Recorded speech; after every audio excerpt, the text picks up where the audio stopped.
Welcome back to the Boys No Gold, and I had time to reflect on Sunderland and been some alleged rumours from Always Falls Fan TV. From close sources, they say, from a bloke called Sucky on the live on Sunday. God knows. Well, as I've already stated, there's a few rumours going about. So, the first rumour was the club is up for sale. Realistically, we had something similar the other month with was it a Twitter account? Molyneux, I think it was called. Realistically, it's going to be unlikely true. So, I mean, are FOSUN really going to sell? I know it's quite a tough one because they like using our branding, especially over in China and stuff like that, promoting all their esports malarkey and stuff like that. And clearly, there's not really been any signs of them wanting to sell, so on them, it's going to be mostly unlikely true, so it's not a close source to believe, so probably waiting for official better sources to clear up that FOSUN are selling, which doesn't look like it's happening anytime soon anyway. Next rumour that's been going about is Vitor's fell out with the players. Honestly, there is some things about it that I can see where that's coming from, and some of it's true. Apparently, he's fell out with Andre, Larson, and Saw.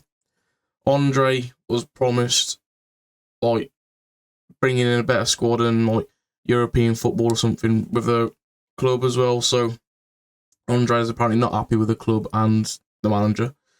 Larson is quite angry with Vitor apparently because, well, we've seen at Newcastle as well, and all this Sunderland, just him getting subbed off. He's not very happy with his, and also his situation with his injuries and Newcastle situation. How the owners didn't really let him go after.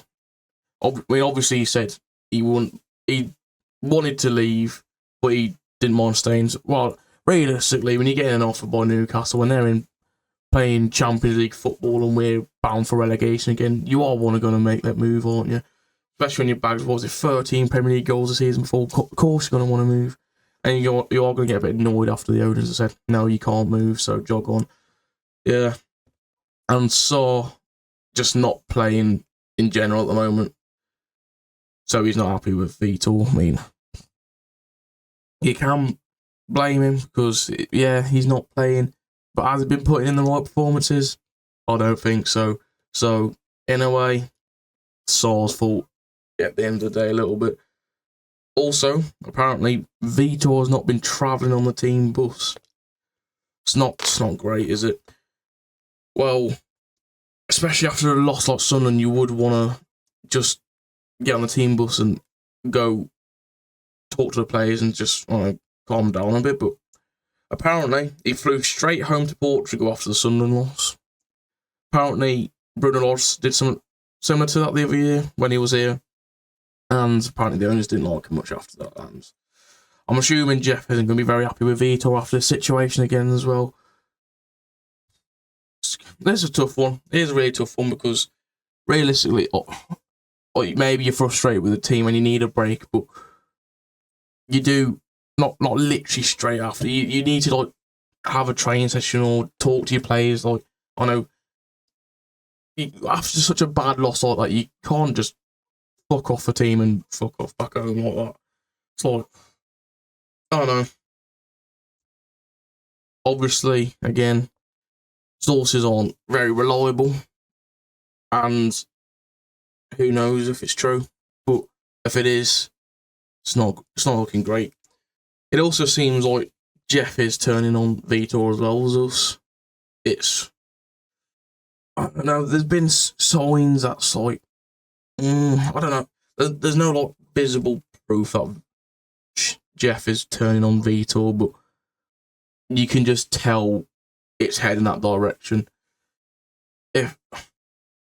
Where would you leave it to? For me, I'd give it to if he loses Burnley, that's an automatic loss. Well, no. If we lose Burnley, which should be on paper beforehand, coming into the season, that was a automatic 3 points. Easiest fixture of the season, really. So it's like kind of a tough one. I don't know. If we do lose that though, he definitely deserves to get sacked. But for me, I'd give him till just after the Chelsea game, regardless of the result, just because it'd give us 2-3 days, like switch over, notice, whatever. We'll bring a new manager in between anyway, so I would give it till just after the Chelsea game, unless they've already got a replacement lined up, ready to be signed straight away. I wouldn't give him till after Chelsea, unless if they were going to sack him before Burnley, I would have done it already, but they haven't, so I wouldn't leave it till after Chelsea, like I said. It's just another one of the things as well. It's like, just end up in the same cycle every year and year. We bring in a new manager after surviving relegation or whatever, and then come summer, sell all our best players, bring in a few good ones that last us a season, come be bottom by Christmas, bring in a new gaffer, reinvest in January, keep us up comfortably by the end of the season. New manager either leaves or does shit starting next season and back in the cycle again. It's quite hard. It's like with the players, it's like we keep losing our big players and bringing smaller ones.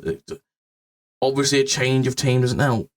I mean, Jeff said in an interview the other week or other month, he said like we need like 10 or 15 games into the season to gel all the players together. I mean, clearly isn't the case, really. That's why we're underperforming. I mean, we just played Sunderland. They've brought in how many players? That's basically a whole brand new squad. And look at them, how they performed against us and how they're performing so far this season. It's like, not an excuse. It's the amount of training sessions you're going to have, and the amount, with 8 games into the season, and we've had cup games, it's like, sure, that's more than enough time for the team to gel together. They're basically with each other almost every other day. I don't think it's an excuse. Honestly, it's just stupid. And then, obviously, with them falling out with the manager, it just doesn't help at all, does it? It's like, especially, if you're going to get sacked, who do we bring in? Realistically, who do we bring in? It's quite a tough one. I've seen many different people suggest other managers. I've got a list here. So, Ronan Lodge, one of them on the list. Good manager, just no. Going to go back into that cycle again where it's going back to what we was like before. It just won't work. I ain't got a good reason behind it. It just won't work. Another one, Gary O'Neill. He's been without a job for ages. Clearly been praising us on social media recently, and also, I don't know, clearly he's still a fan of us almost, like, on social media. He's been putting out, and he's doing his punditry, doing his thing, he's talking about us and whatever, which, nice bloke, I suppose. But would I bring him back in as a manager? Maybe. But maybe. Because I feel like he had the potential to become something good. We had so many injuries and just, oh no. The situation, just the players and the club was in at the end of O'Neill's spell. It was like, it's a really tough one to call. I don't know. Another one on the list, Carlos Corberan, ex-Albion manager. Would be funny to bring him in. I don't think he's a bad manager, to be fair, I won't lie to you. But he's not known for sticking around a club. It's like Vitor, really, isn't it? Always hopping clubs after he gets a bigger move or something. It's like, yeah, it's one of them. Not a bad gaffer. Don't think the right option. Rafa Benitez, good manager once again. Would he come to us? Probably not. I would take Rafa Benitez any day of the week. We've been linked to him before. And O'Neill was getting sacked, and every time we've had a manager sacked, we've been linked with him almost. So I know I would take Rafa Benitez. And we've got Adolf Hutter. Careful, I'll say that. Ex-Monaco manager, anyway. I haven't heard much about him, but he's on the list, and I've heard shouts about him coming in. I don't know much about him, so if he's a good manager, let me know. And, yeah, we've got Terzic, ex-Dortmund manager. Heard shouts of him. He's never coming. That's all I've got to say. He's never coming, so there's no point even getting your hopes up. And Ange Postecoglou, just know. We've seen what's happened with Forest, and we've seen what happened with Tottenham. He won a trophy at Tottenham, but that's beside the point. Look what he did with him. We finished above him somehow, so just know. I don't know. Realistically, yeah, with Nuno just signing for Forest. My apologies. Nuno just signing for West Ham, and Deutsch signing for Forest. Doesn't look like we're going to get any of them anyway, so most of the good options are taken. I think there are a few decent managers on the market, but realistically, would any of them come to us? I don't think so. So it will be quite a tough one if we do get rid of Vitor. It will end up with some random bloke again, like we usually do. Like realistically, Large and Vitor, nobody really heard of them before they came to us. At least O'Neill did a good job with it, but Bournemouth, so we all know about him. I know. It's just going to be a tough one. Club situation is not great. Club for sale? I hope so. Vitor fell out with the players. It's not great, is it? And, I mean, I suppose, as I already mentioned, the close sources by Sucky from the Girls. I meant Always Wolves Fan TV. See what I did there? If you get what I mean, you get what I mean. I know Lance will get the reference. Of course he will. What am I on about? Well, yeah. Sources on close, so it'll be a hard one to go. And, yeah. It's just a tough situation when, well, we'll speak about him.